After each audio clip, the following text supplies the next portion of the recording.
David, welcome back to Leadership Disrupted. Now, last week we talked about the rapid digitalisation and uptake of new technologies in your organisation, and also how you talked to me about risk becoming less because you were making faster decisions. And I suppose I'm interested to know in a bank. Banks are often known for changing slowly. Possibly it's a good thing because it's a highly regulated environment, but you've been forced to do things differently. From a cultural perspective, has this forced any change? Are you able to maintain the culture the bank has tried to drive while people are working from home? Really good question, and one that we discuss quite regularly. The short answer is I think it's too early to tell. Culture, in my mind, is a long wavelength adjustment, and it is the result of many facets. So, which I'll go into kind of my view on it.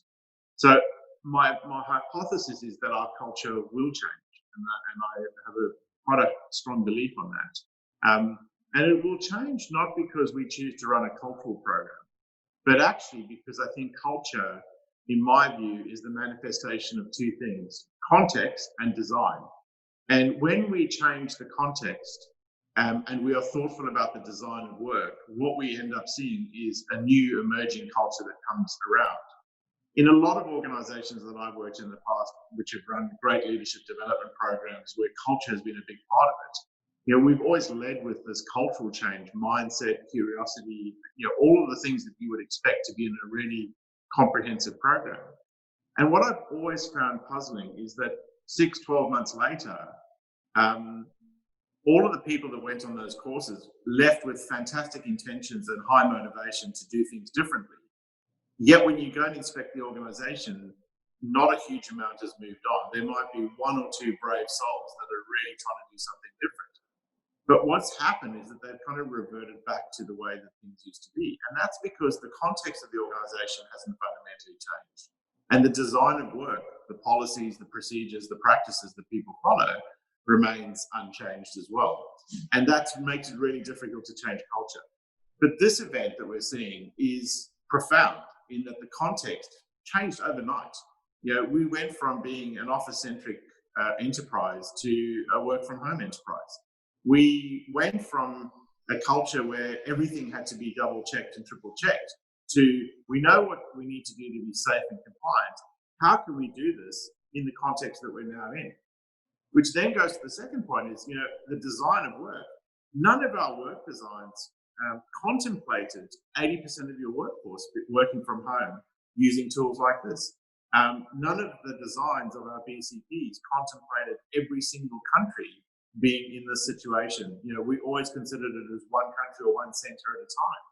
So our context has changed dramatically overnight, and our work design has had to change as well. I expect culture will change off the back of that. Culture has to change, and what we'll see is people working in a fundamentally different way. So, what you then do is you overlay the cultural programs on top of it, and I think that's an accelerant and an additive rather than the starting point. So my belief is culture changes dramatically because of that. We're seeing some early signs of it, but I think it's far too early to declare it definitively.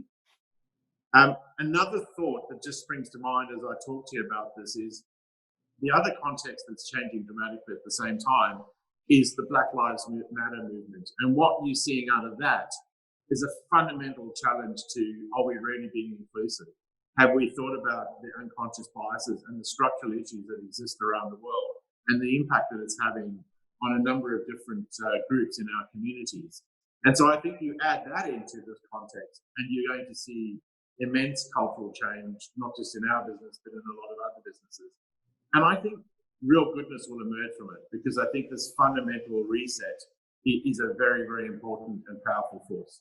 Fascinating. From a leadership perspective, you're asking yourselves to change quite a lot too, because you're operating in a different way. You're also asking people to take personal risks. So historically, you said you would double or triple check things before they were deployed. Now they're being deployed very differently. So culturally, you're asking your people overnight to make decisions and take risks quicker. So from a leadership perspective, you're giving them permission, you're asking them to change. How has that played out?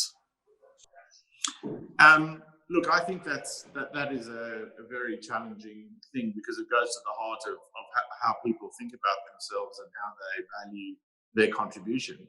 And in an organisation like ours, historically, being right was seen as a powerful attribute.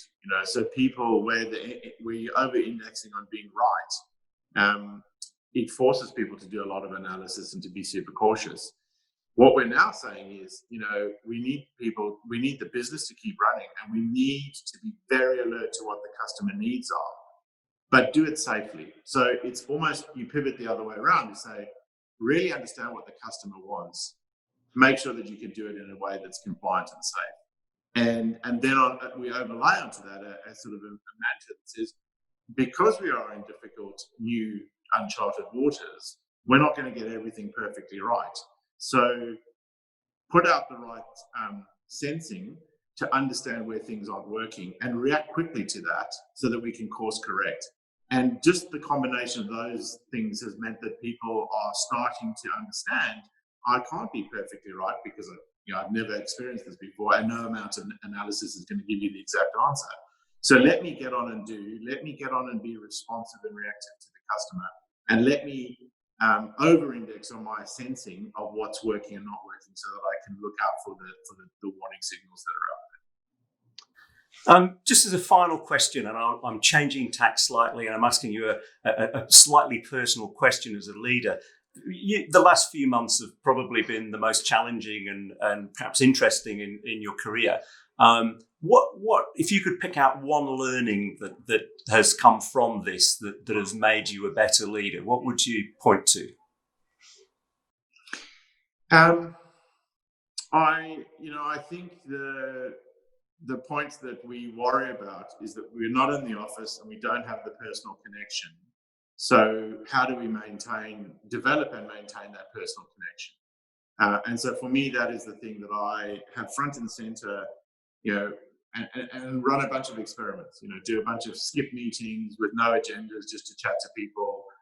When I see people in their home environment through a video like this, really taking the time to, in a non-intrusive way, inquire about how things are going, how's their family, make sure that I'm trying to find other mechanisms to have a connection that I might otherwise have had in the office. So that for me is the thing that I would describe as the big thing that I'm working on. I don't think I've cracked it, but it is something that I think, if we envisage a world where another 12 to 18 months of in and out of the office and virtual working, we can't sit and wait for the other side. I think we have to invest time and be creative and develop means to connect. And an example would be, we've recruited and onboarded individuals into our business who've never come into the office physically, and we've never met them physically. And again, I just found that fascinating. That's a really, really interesting set of events, a necessary set of actions that we've taken. And the onboarding experience that some of them have come back with is, this is one of the best onboardings that I've had. Probably because we're more alert to the fact that they're not in the office, and we're doing so much more to give them context, to make them feel welcome, to connect them to the organization. So brilliant. Let's learn from that, and let's reuse that. But that for me would be the one that I would say is front and center. How do I establish and enhance the personal connection? David, thank you for your time today. Thank you, Mark. Great to catch up.